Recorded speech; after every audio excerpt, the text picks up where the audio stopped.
نصرت ہم کیسے کر سکتے ہیں؟ میرا اپنے خیال ہے کہ جو کوئی بھی غیبت کے زمانے میں زندگی گزار رہا ہے اس کے لیے اس ابتدائی معرفت کے بعد کہ ہم وقت کے امام کے ماننے والے ہیں، ان کا انتظار کر رہے ہیں، بہت بڑا ایک سوال آتا ہے وہ یہ کہ یہ نصرت کا عمل کیسے انجام پائے گا۔ مثلا جیسے کہ ہم لوگ جاتے ہیں جہاں کہیں بھی نصرت امام کے اوپر بات کرتے ہیں تو سامنے والا پوچھتا ہے مولانا یہ پتہ ہے کہ امام تشریف لائیں گے تو دنیا کے حالات کیسے ہوں گے، کون سا اسلحہ ہوگا، ٹیکنالوجی آگے جائے گی یا ٹیکنالوجی پیچھے جائے گی؟ اور مثلا کبھی ہم ان سے کہتے ہیں تمہیں کیا غرض کہ ٹیکنالوجی کیا ہوگی، تو وہ کہتا ہے ہم ٹیکنالوجی دیکھ کر تیاری کرنی پڑے گی نا کہ مثلا جو امام کے زمانے میں ٹیکنالوجی ہوگی۔ میں کسی کے سوال کو کم قیمت نہیں کہوں گا لیکن تقریباً بے فائدہ ہے۔ کیوں؟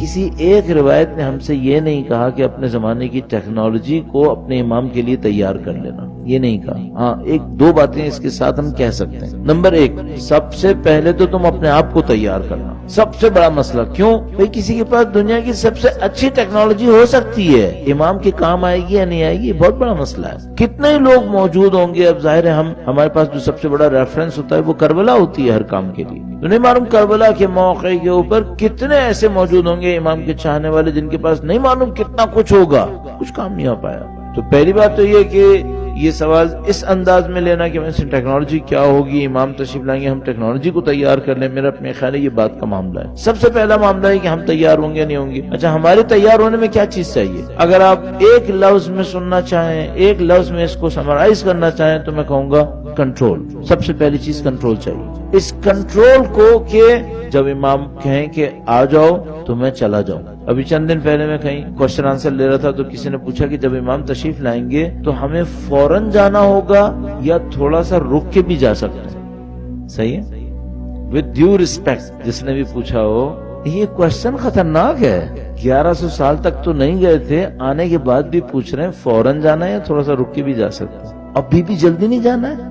کچھ پرابلم ہے یہاں پہ؟ اس کا مطلب کیا ہے؟ ابھی بھی ہم یہ سوچ رہے ہیں کچھ ایسا ہو سکتا ہے کہ دونوں چیزیں ساتھ چلا لیں۔ تو پھر ایک اور بات سمجھ میں آتی ہے، ابھی تک دنیا پرستی سے تھکے نہیں ہم لوگ، اس دنیا سے ابھی ہمارا تھکنے کا موڈ نہیں ہوا ہے۔ اگر کوئی یہ کہہ نہیں لگتا ہے کہ لوگ ابھی نہیں تھکے، اس کا مطلب ہے ہمارے لیے ظہور نہیں ہو رہا، کیونکہ ہمارے پاس روایت موجود ہے۔ جذباتی بات نہیں کرنا چاہتا، نہیں چاہتا کہ میری عادت میں بھی ہو کہ میں جذباتی باتیں کروں، لیکن ہمارے پاس روایت موجود ہے کہ امام اس وقت تشریف لائیں گے جب لوگ باقی تمام نظاموں سے تھک چکے ہوں گے، باقی تمام امیدوں سے منقطع ہو چکے ہوں گے۔ اچھا اگر میں ابھی بھی اس بات پر امیدوار ہوں کہ شاید دنیاوی ترقی کر کے میں اچھی زندگی گزار سکتا ہوں، اس کا مطلب ہے میں ابھی نہیں تھکا ہوں، مجھے ابھی بھی دنیا کے اس ظلم سے کچھ امیدیں لگی ہوئی ہیں۔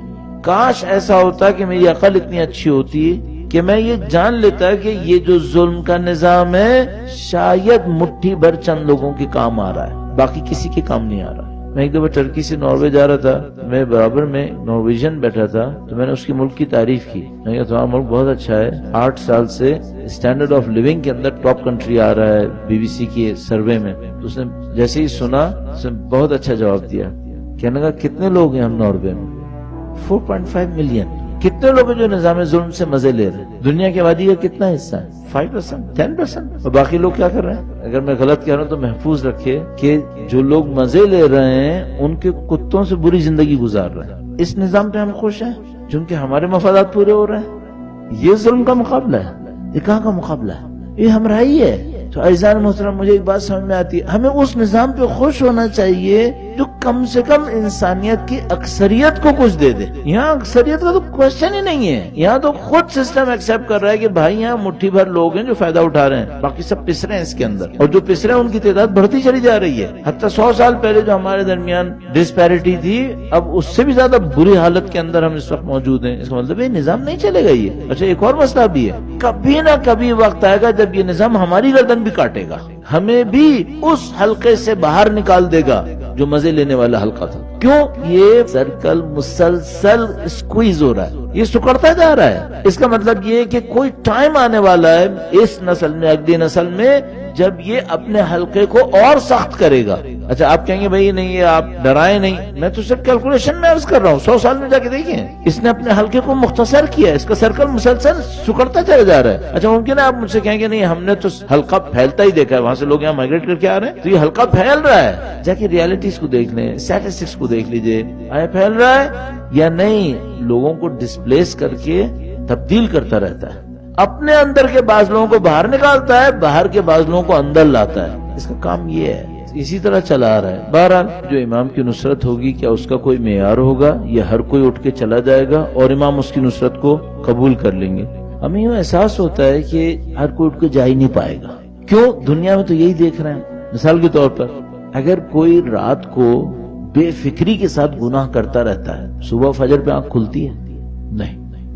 اگر کوئی اپنی زندگی میں گناہ بڑھاتا رہتا ہے تو پھر عبادتوں کی، صحیح عبادتوں کی توفیق ملتی ہے؟ نہیں. کیا تجربے سے نہیں گزری ہیں یہ سب چیزیں؟ 25 دفعہ گزری ہیں. کیا عرفا نے بیان نہیں کی ہیں؟ بہت دفعہ بیان کی ہیں. مثلا کسی نے آیت اللہ عظمیٰ بہجت سے پوچھا کہ میری فجر کی نماز قضا ہوتی ہے، میں کیا کروں؟ انہوں نے کہا ظہر، عصر، مغرب، عشاء صحیح وقت پہ پڑھو. چونکہ جب تم دن میں پڑھ سکتے ہو، اس کے ساتھ تم گڑبڑ کرتے ہو، صبح کو خدا اٹھنے کی توفیق ہی نہیں دے گا. لیکن جو دن میں پڑھنے والی نمازیں اگر تم ان کو ڈھنگ سے پڑھ لو تو بھائی ایک سادہ سی بات ہے، یہ فرشتے خدا نے کس کام کے لیے رکھے ہیں؟ کیا ان کی اسائنمنٹ میں سے ایک یہ نہیں ہے کہ بندوں کو ہدایت میں مدد دیں؟ تو یہ ایک آدھ فرشتہ کو مجھے اٹھانے پہ مامور نہیں ہو سکتا؟ یہ اتنے ڈھیر سارے فرشتے بیٹھے ہیں جن کا حساب کتاب بھی نہیں، کتنے لاکھوں کروڑوں اربوں کتنے ہوں گے بھی اس نظام کے اندر، کیا مجھے اٹھانے والا ایک فرشتہ نہیں آ سکتا؟ شیخ عباس قمی کا مجھے یاد ہے، شاید انہوں نے تحریر کیا تھا کہ انہوں نے اپنے حالات میں لکھا، یا شیخ عباس قمی کا تھا یا کسی اور کا تھا، کہ انہوں نے کہا کہ بعض اوقات نماز شب کے لیے کوئی مجھے دھکا دے کے اٹھاتا تھا، اور بعض اوقات ایسا ہوتا تھا بہت محبت سے کہتا تھا کہ مثلا شیخ عباس اٹھو نماز پڑھو. تو کہنے میں غور کیا کہ کبھی بہت محبت سے اٹھاتا ہے اور کبھی ہماری عرف عام میں ٹھڈا مار کے اٹھاتا ہے. یہ کیوں ایسے کرتا ہے میرے ساتھ؟ تو کہنے میں نے احساس کیا کہ اگر میں کوئی مکروہ کرتا ہوں تو اس کا موڈ خراب ہو جاتا ہے. اگر میں کوئی مکروہ بھی کرتا ہوں نا دن میں، اس کا مزاج خراب ہوتا ہے، صبح کو یہ ڈانٹتا ہے. پھر اور اگر میں دن صحیح گزارتا ہوں تو صبح کو مجھے محبت دکھاتا ہے. صحیح ہے. ابھی میں ایک بات سوچتا ہوں، اگر ہمارے گناہ ہمیں فجر کی نماز سے بھی محروم کر سکتے ہیں، ہر کوئی منہ اٹھائے گا، جا پائے گا؟ جا ہی نہیں پائے گا. کتنے لوگ کہتے ہیں ہم توبہ کریں گے، کر پاتے ہیں کیا؟ نہیں. بغیر توبہ کے مرتے ہیں. کتنے واقعات ہمارے پاس موجود ہیں. یہ جو توفیق کا نظام ہے، یہ توفیق بہت عجیب پراسرار لفظ ہے اس معاملہ میں، کہ اگر خدا نے کہے نعوذ باللہ تعالیٰ کوئی آدمی اصولوں کے اوپر زندگی نہیں گزارے گا تو بھائی یہ پھر بہت مشکل ہے کہ وہ امام کی نصرت کے لیے پہنچ پائے گا. برا رزلٹ نہیں لیجیے گا. بہرحال امام کی نصرت اس معاملے میں حاجی بننے کی طرح نہیں ہے. حرام کے پیسے بھی سے لوگ حج کرنے چلے جاتے ہیں، لیکن کوئی حرام کے پیسے سے کربلا نہیں پہنچا. حاجی اس وقت بھی تھے. البتہ خدا نے کہا نعوذ باللہ حج یا بیت اللہ کی بے حرمتی کرنا ارادہ میں نہیں ہے میرا، لیکن میں آپ سے عرض کر رہا ہوں کہ اگر کوئی اتنا چاہے نعوذ باللہ تعالیٰ کے حرام کے پیسے سے حج کر لے، شاید پہنچ جائے گا، بلکہ یقیناً پہنچ جائے گا. ابھی تو بہت سو کو پہنچتے دیکھ لیا نا ہم لوگوں. لیکن ہمیں معلوم ہے کہ حجت خدا کی نصرت اس قانون سے باہر ہے. اس میں خاص قوانین، واقعاً اسپیشلائزڈ لا اس میں امپلیمنٹ ہو رہے ہیں، اور وہ ہر ایک کی بس کی بات نہیں. تو میں تقریباً اس بات کے اوپر مطمئن ہوں کہ اس وقت جب امام تشریف لائیں گے وہ دن امتحان کا نہیں ہے، وہ دن انعام کا ہے، وہ رزلٹ اناؤنس ہونے کا دن ہے. یاد ہے جب ہم بچپنے میں اسکول میں ہوتے تھے تو ایک دن آتا تھا رزلٹ اناؤنس ہوتا تھا، ٹرافیز ملتی تھیں، شیلڈز ملتی تھیں. اس دن کسی کا امتحان نہیں ہوتا تھا، اور کوئی کتنا ہی دعویٰ کر لے کہ اب امتحان لو پھر میں دکھاؤں، اس وقت کچھ نہیں. اس وقت صرف انعام ملنا ہے یا نہیں ملنا ہے. تو میرا اپنے خیال ہے کہ اس دن جو کچھ ہوگا انشاءاللہ وہ آج کے اعمال کا یا جزا ہے یا سزا.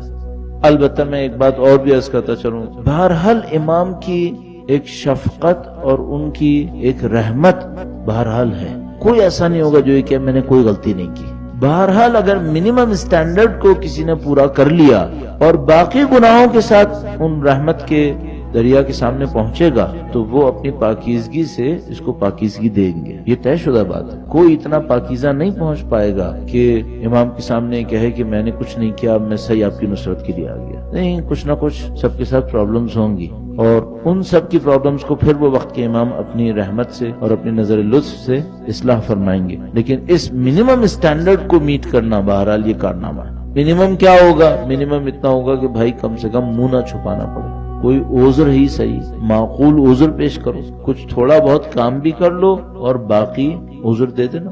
بخشنے والے خدا کے نمائندے ہیں، کوتاہیوں کو بخش دیں گے. لیکن کم سے کم کچھ تو ہو دامن میں کہ پیش کیا جا سکے بھئی یہ کیا. تو منیمم میں یہ کر لے انسان تاکہ انشاءاللہ سرخرو ہو سکے انشاءاللہ تعالی. ہم لوگ کوانٹیٹیو نہیں کر سکتے، 1 2 3 4 ظاہر ہے نہیں بیان کر سکتے. اتنا ہو کہ میں مطمئن ہو جاؤں کہ میں اپنے امام کے سامنے کم سے کم جواب دے سکوں گا کہ مولا میں کوشش کر رہا تھا. یہ جو آخری حربہ میں نے آپ کی خدمت میں عرض کیا، مثلا دنیا میں کتنے غریب ہیں، کاؤنٹ لیس. اس وقت تو لگتا ہے کاؤنٹ لیس. میں سب کی غربت دور نہیں کر پاؤں گا. البتہ میں مطلب غربت صرف پیسے کی نہیں ہے، غربت پیسے کی بھی ہوتی ہے، غربت تعلیم کی بھی ہوتی ہے، غربت عزت کی بھی ہوتی ہے، غربت جذبات کی بھی ہوتی ہے. کوئی کسی کا سمجھنے والا نہیں ہے. تو مثلا میں کیا کر سکتا ہوں؟ ٹھیک ہے میں سب نہیں کر سکتا، سب کی غربتوں کو دور کروں، لیکن میں اتنا کر سکتا ہوں جتنا میں کر سکتا تھا اتنا میں نے کوشش کری. اس کے اوپر مجھے جواب دینا، اور یہ میری ایک آنیسٹ ایفرٹ ہوگی جو انشاءاللہ امام کے حضور جواب دینے کے قابل بنائے گی مجھے انشاءاللہ. اپنے آپ کو تیار کرتے رہیے، اپنے کنٹرول کو بڑھاتے رہیے، اور اپنے اٹیچمنٹس کو کم کرتے رہیے. 2 لفظ میں یہ تیاری خلاصہ ہو سکتی ہے. کنٹرول بڑھا لیجئے، اٹیچمنٹس کم کر لیجئے.